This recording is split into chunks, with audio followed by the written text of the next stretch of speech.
Hi, my name is Darin Nakakihara, and today we're gonna get googly.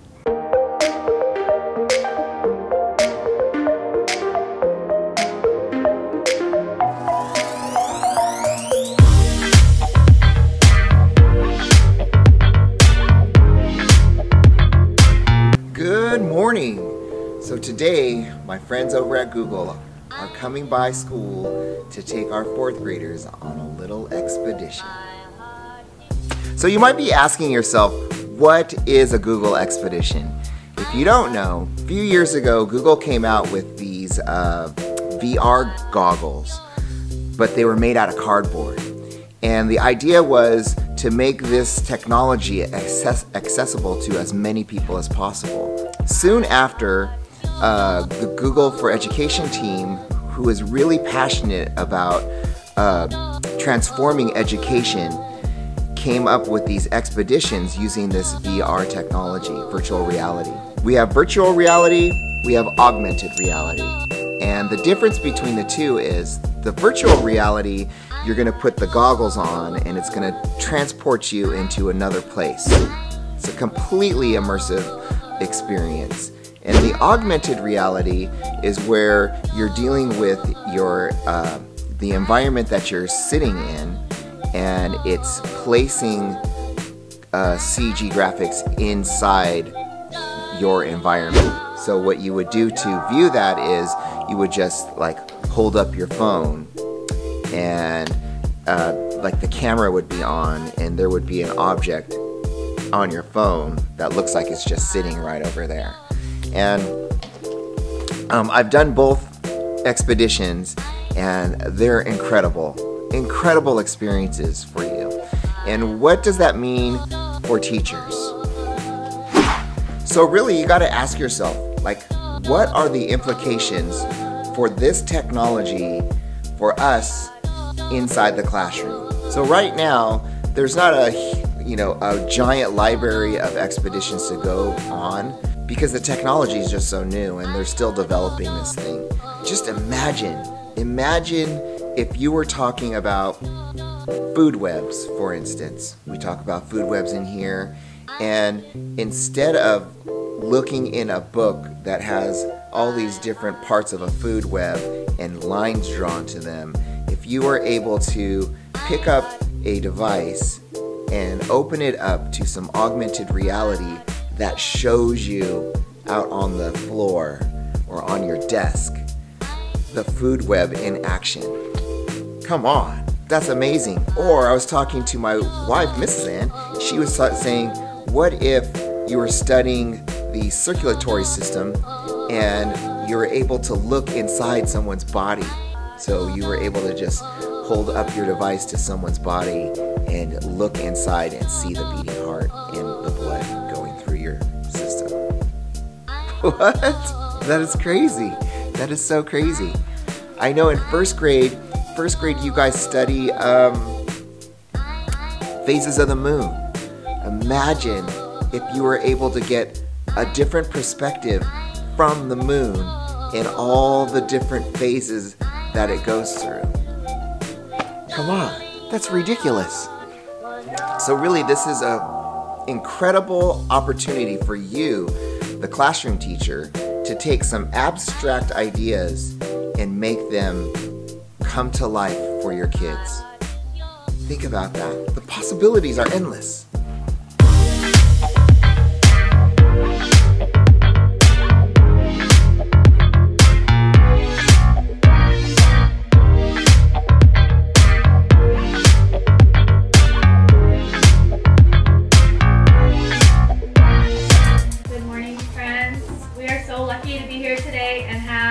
Google Expedition AR here with us. So, the name of it is Expedition AR, and that AR stands for Augmented Reality. All that means is that there are 3-dimensional objects here in the classroom for you guys to interact with, and all you need to see them is one of these devices up here. You will see everything you need to see in your screen, okay? You don't need to touch the screen. The app is all set up for you, ready to go. You don't need to touch the screen. You have to leave this part alone so it can see what's in the room, place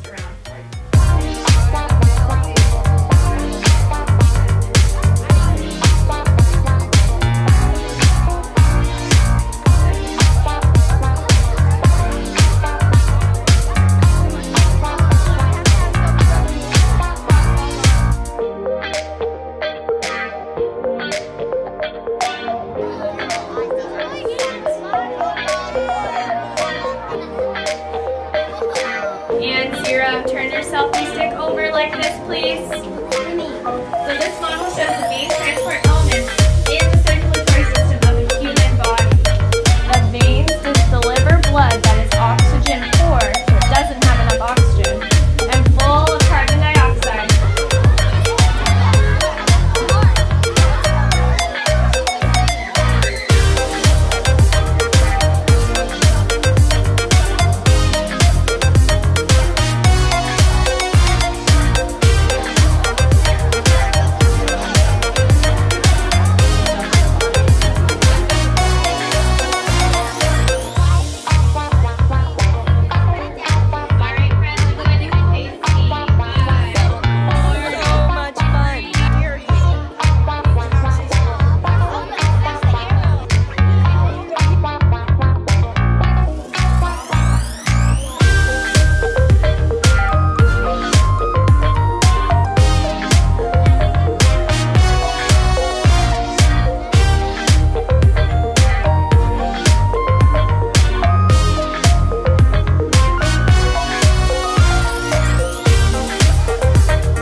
Your future teachers, and I want you to think about the technology that you just saw in, like, how is that going to impact your classroom when you get your classroom? So anybody want to start?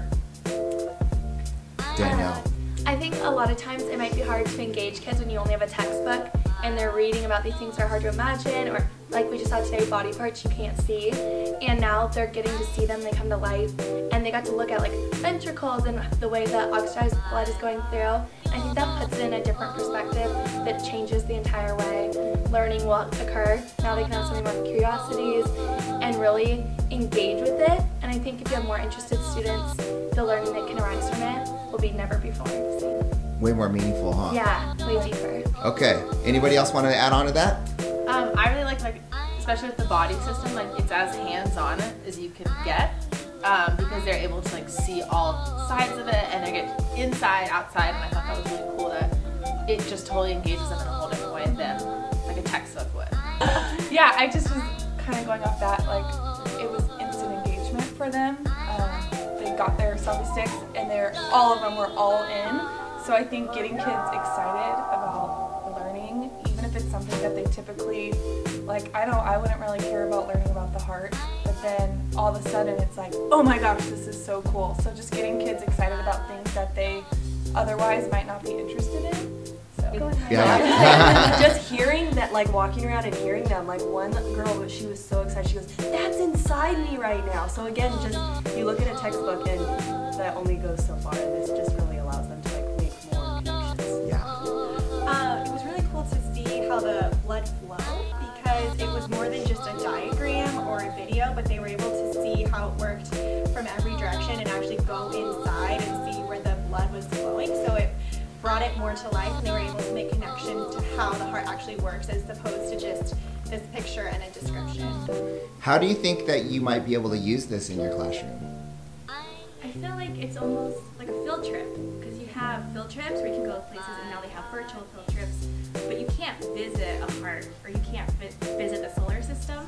So this is a way where kids can go and visit and interact with these things in a way that they couldn't before. Hey guys, welcome back to the channel. I just want to go over the summary of what you can expect when you have a Google expedition at your school. So the first thing you got to do is contact them and get them to come out to you. So Kirsten is a Google trainer. Can you walk us through the process of getting an expedition out here? Sure. So all you have to do, they make it super easy. You just need to fill out the form. I'm sure we'll post it in the links below. I'll put it in the links below.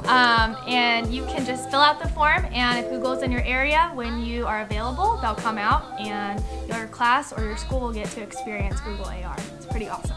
All right. And so, is there anything that you need to do in preparation for them coming? Overall, I would say not really. You know, the hardest thing for the kids to do is find, you know, the augmented reality as they're using the devices, and kids are pretty intuitive to using devices. They are. You know, as long as you have students, that's I think is the most important part. Yeah. As you'll see, in the video, we hardly gave any instruction. It was pretty open-ended. It was just like, here's your device. There's different spots around the room that you can go find these different objects that we're placing. And can you talk a little bit about that? Okay, so once you have the expedition here and you schedule out a time, you have to come in and get trained on the devices. So you're, would you take care of that, or who would take care of that? Yeah, so the trainer that Google sends out will go and have a little training in the morning with all the teachers that are participating, because they want the teachers to be able to teach the kids how to use the devices rather than them just explaining it, because we want teachers to be able to use it, obviously. And we had the most wonderful Google person come out to see us, right? You know, it's not, the training is not like a 4-hour intensive training. It's not. It's like 10 minutes. And she's a former educator. She was a kindergarten teacher and who has moved over to Google, so she has a lot of experience with the pedagogy that goes behind all this. Yeah, and the app is super intuitive, and she brings everything. She or he will bring everything. Can we drop her name? name? Are we allowed to say that? I already did. You can bleep it out if you can't say it. But yeah, she was awesome. She brought everything we needed. Chargers, phones, selfie sticks, the router, so you don't even need to connect to the Wi-Fi. It's super easy. Yeah, you don't have to have Wi-Fi. That's true. Right, you could be at school without Wi-Fi. They bring it. Whoa. I think going back to you asked, what we need to prepare for ahead of time. I think, just building up excitement, amongst your staff or your class. Definitely get your admin. If you have a PTA, I'm sure you do. Get them into it. It's a big deal. It is. It is. It's the wave of the future. This AR. That's what they say. Okay, so they're here. We were trained. Then what happens? They're here, we're trained. Now the whole schedule is planned out, so you have hopefully a lot of classes at your school getting to experience this throughout the day. So typically 2 classes are run at the same time, so the teacher coordinating will kind of take over one class, and the Google person will come take over the other class, and then of course the teachers who had been trained in the morning are hopefully leading the session. So it's pretty intuitive. The kids get into it really quickly after a quick explanation, and then they just kind of go and look at things, and teacher can control the things they're getting to look at, so they're all at the same place at the same time. Yeah, and as you can see in the video, there's a little script that you can read too about each object that pops up. So it's really foolproof. Anyone can do it. Anyone. Okay, so then that's pretty much a summary of how this thing is rolled out at your school. There's not a whole lot of prep that you can do or that you need to do. And then afterwards, we don't really have anything that we do afterwards. It's really the experience that we're going after, but you can certainly tie this into some other aspects of a project that you're doing. Yeah, and I think, as this gets bigger and AR becomes more, mainstreamed, think of the implications that you can start creating your own augmented reality stuff. Yeah. In your classroom, where the kids can now see what they've done with this Google Expedition. Yeah, it's going to be just crazy. Their own thing after that. Yeah, because you think about, these are programmers that are thinking these things up. Imagine when these kids start thinking of what they can do with it. It is going to just explode. All right, so what are your thoughts on how this went today? I would say it was a 10 out of 10. 10 out of 10. Out of a 10 rating scale. Just seeing the excitement in the kids, they kind of get, this is something different. This is something I've never done before. I didn't see one kid that was not engaged, and just into what they were doing and just learning. And really, there are some parts that can like dive deep into the heart, and they're like, oh. Yeah. The funniest part was there was one of the pieces like right here, and there's like 4 groups around, like going. Oh yeah, right here. Yeah, like if you turn around, there's another one right over there. Like, no, this is the one I want. They're trying to grab them out of the air. Yeah. It's like, it's so cool. Yeah. So cool. It's like it's really in your environment, so the kids are super into it, super engaged, and the fact that there's a selfie stick involved, they love that. Yeah, and I had gone through the expedition with the goggles, and it's totally different than with the selfie stick. It's just like they were aiming for more collaboration. It's definitely more collaborative with the selfie stick because all the kids are around one device, looking at it, talking to each other, interacting with each other. So, but it's not as funny with the goggles. It is not. Yeah, it is pretty funny. Like I was taking pictures of all these kids walking around with these things on their head, and it's kind of funny. Yeah.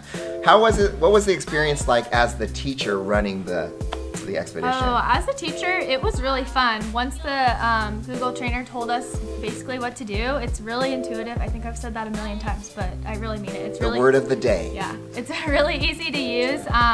You're just, once you place the objects, you're just tapping through. It gives you the little script that you can read if you want to, and then you're rotating through the objects to show the kids. So it's really easy. I feel like I spent more time interacting with my students rather than having to control the program of what's going on. So I that noticed was that. probably the best I noticed part. that. It's like That you. my mind.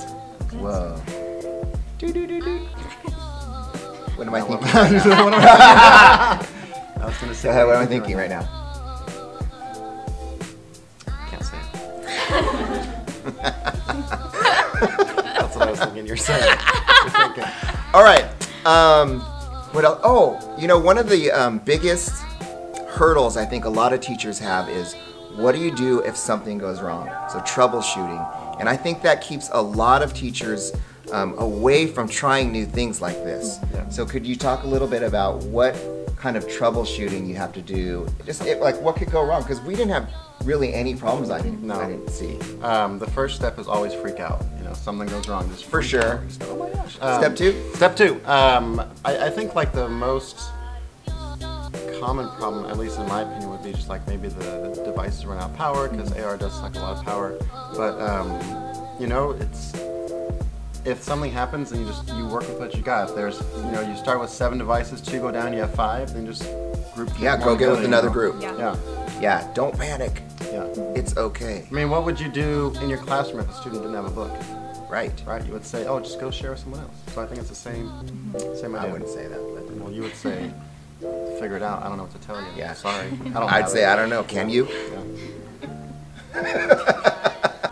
All right. So sometimes what would happen is an orange flag would come up on the device. Can you talk about what happens Yeah, then? so if an orange flag comes up on one of your students' devices, it's really easy to get rid of it. It's a simple fix. So you could just take it back to the spot where all the devices are being held, and it'll usually just go away, and the kids can go right back into the And action. what might be a cause of that? Usually it's just if the kids are covering the camera or something, something blocks the camera somehow, then that would cause the orange flag to come up. It's really common because there's these objects floating around, right? And they want to just reach out and grab them. Should put an object there. You should. We should. Darin, did you have a question for us? Well, yes, I did. What kind of advice would you give to teachers that are going to venture out into some augmented or virtual reality? I'll answer first. I would say... Ladies first. Okay, go ahead. Oh, me? Okay. So the first thing I would say, Brandon kind of talked about this, but don't be afraid to try something new. If something... Did you say that? I don't know. Don't be afraid to try something new. I know. It's easy to confuse us. I think it might seem like a little scary or a big endeavor at first, but it's really easy to use. I think my biggest advice would be try to get in contact with your principal or your PTA, see if you can get some kind of grant to get these devices in your class, because they can be used across all lessons, all subject areas. Are just really amazing. So We know how much people love to write grants. Yeah, that's like my favorite thing. You know, and it goes back to all kind of technology. Like we were talking with some teachers earlier today. They were talking about how they've seen in classrooms just iPads just in the corner, like just gathering dust, doing nothing. You know, pull them out. Just see. You never know what's going to happen. You know, this is a free app. Yeah, it's free. That's my kind of money. You know, one of the things that I always talk about is, you know, you just got to keep pushing buttons till something happens. Yeah. And so, you know, you're not going to break the system. So just keep going. Yeah, if you are tired of just doing the same thing all the time, every year, step out of your comfort zone and try something. Throw that binder away that you get at the beginning of the year. Chuck it. You know, just try something different. Yeah, try it. Like, you will not be disappointed by this experience at all. This was so easy to roll out. It was so seamless when we gave the devices to the kids, and it was easy for us as teachers to interact with them as well. We're not just instructing. So we weren't standing in front of the class giving directions. We were interacting with the kids as they were going through this experience, and that was priceless. And that's what you're looking for whenever you're rolling out any kind of technology, right? Yeah, and you know, whenever rolling out technology, it's not just for technology's sake. No. You know, we could do so many things with the stuff we saw today. With, you know, we do narrative writing in 4th grade, and we could talk about, you know, you're now going through the circulatory system. You know, take us, you know, on a journey of a you know, blood cell through the system. You know, tell us that narrative. So there's so many ways you can connect anything back to anything. It's just a great way to engage the kids and make it happen. Right. Not just science. Like, you got to think.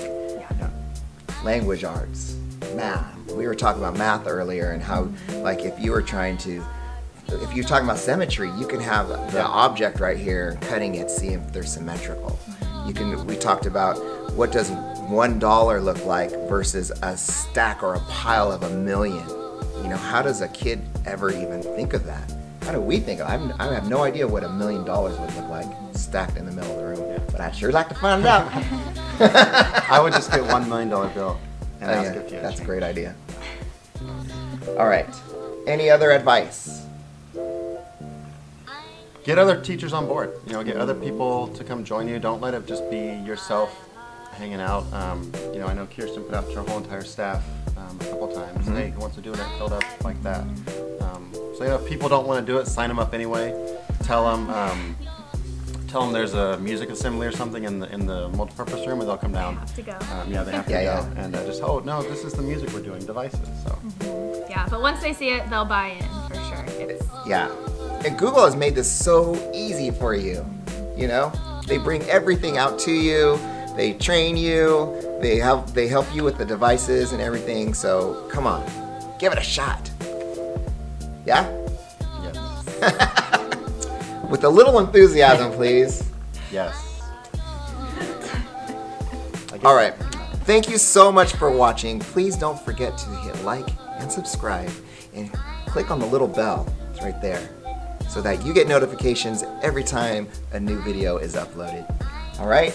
Thank you so much. Thank you so much, and have a great day. I'll see you soon.